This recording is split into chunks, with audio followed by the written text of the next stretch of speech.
The cuddler. Why? The cuddler, what's that? Don't worry about that. I got that covered, okay? Movies, that's your thing, that's your lane. Stay in it, okay? This is us. We're good. Solid. You're the movie girl, okay?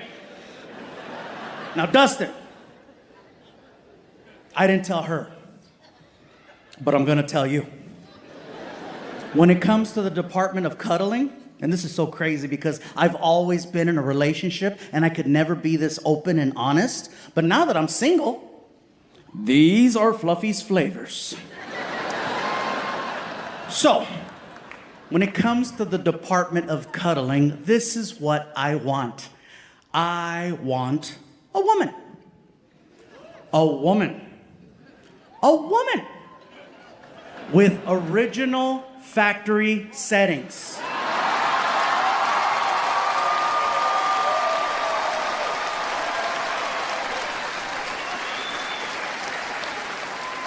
This woman needs to be equal to or greater than in size. She needs to be a big girl.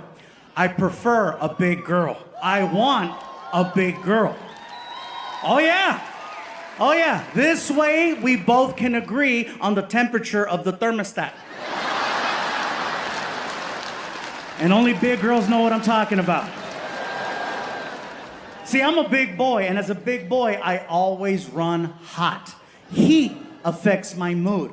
When I'm hot, Dustin, I become irritable, cranky, my anxiety goes through the roof. So for me to feel comfortable, I like to set the room to 68 degrees, okay?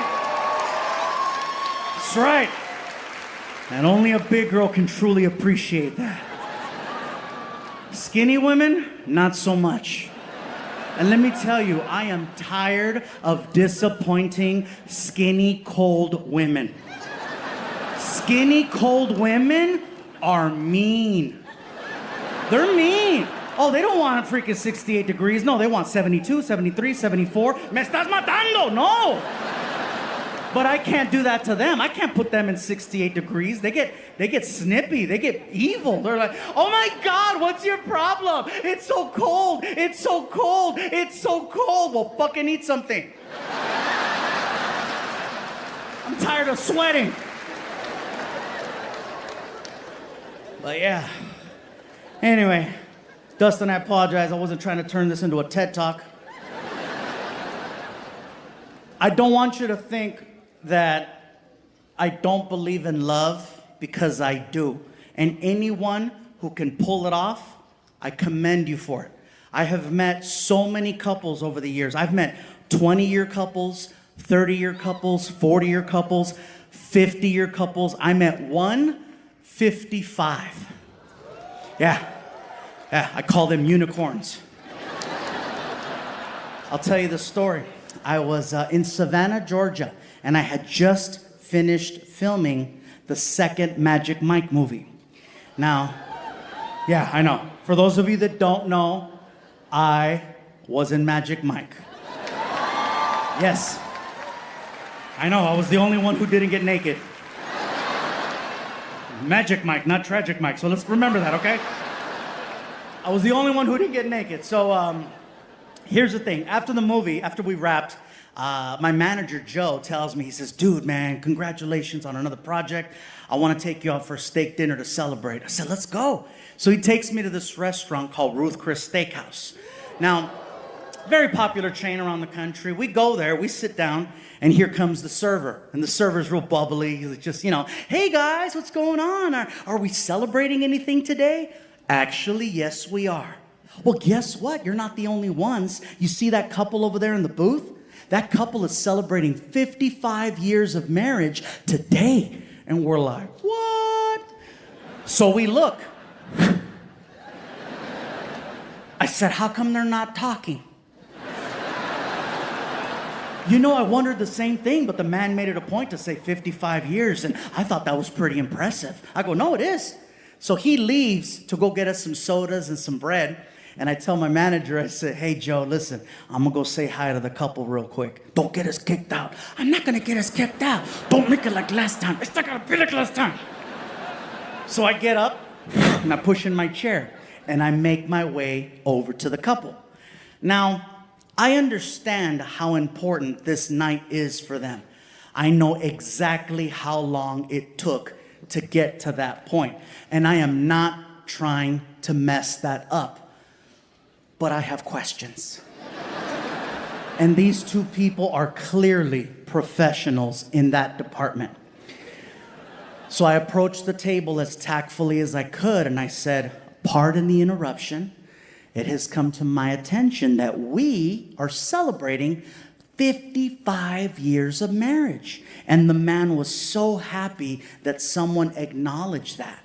He was just thrilled. He's like,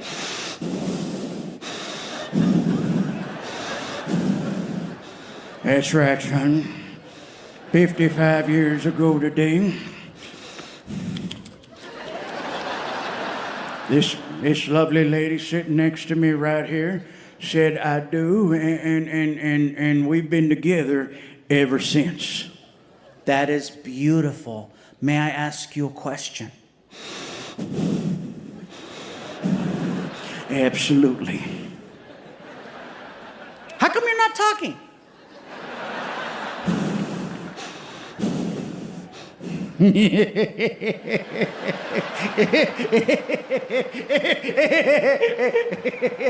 he wants to know how come we're laugh, goddammit.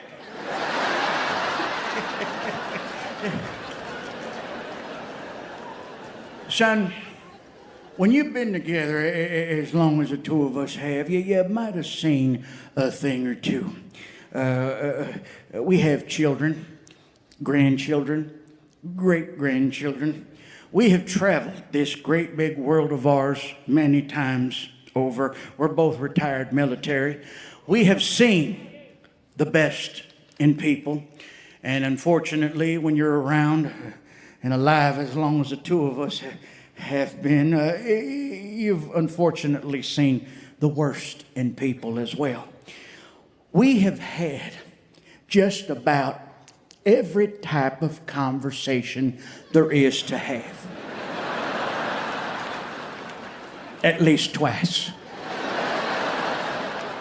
And after 55 years of marriage, well, hell, we're just trying to enjoy each other's company, even if it's in silence.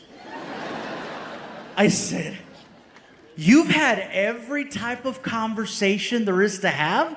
And I guess I triggered him, because he was like, "Look at me! Look at me! I've been in combat. Nothing can faze me. Nothing can surprise me anymore." "You don't say." So I took a step towards them, I grabbed my shirt, and I flashed them. And then I walked away. And you know what happened next? They started talking. I gave that couple the greatest gift they will never, ever acknowledge. Something new, something spontaneous, something outrageous, something neither one of them had ever seen before. I gave them a new story. I promise you, every year moving forward, all they're gonna talk about is what happened at 55. "Remember, honey? Remember when that Samoan flashed us?" Right.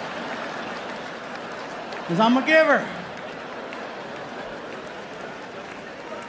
I remember many, many years ago, before there was a venue like this to perform in, the only place around here for comedians to do shows was at a comedy club right outside these doors that was part of the original layout of the casino. It's a club called the Improv. There's a chain all over. And, you know, many, many years ago, before all of this, that's where Martine and myself, my buddy Alfred, we go do shows at the club. And the first time we got a chance to perform there, I didn't really have a name. I wasn't really established yet. And I want to take this moment to acknowledge and thank one person who was super, super helpful in that, a man by the name of DJ Laz.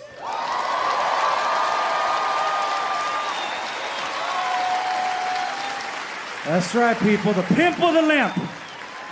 Oye, papa, yeah. It's your boy, DJ Laz. I love him, man. He's great. He's awesome. But yeah, he walks in circles. He does. He walks in circles. Nice guy. DJ Laz was one of the first people to allow me to be on morning radio with him.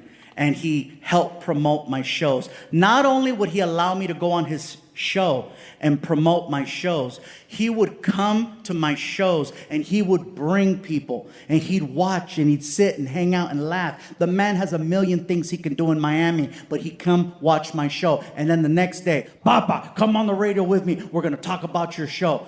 And he would help me sell out these shows year after year after year. So, Laz, I know you're watching, Papa. Thank you. This is part of you, Papa. Muchas gracias. Thank you. Thank you. But that was many years down the line. In the beginning, the first time I performed at that comedy club, right outside these doors, that's no longer there. I'm talking to the marketing person. Now, keep in mind, this is so long ago. There was no social media. There was no TikTok, no freaking Twitter, no Facebook, none of that. The only way you could promote yourself back then was you had to get on morning radio, morning news, have somebody do a write-up on you in the newspaper. Remember those? Yeah. And then, of course, word of mouth, which is always the best. They had posters at the comedy club. And so the marketing guy goes, Gabriel, help me help you help us.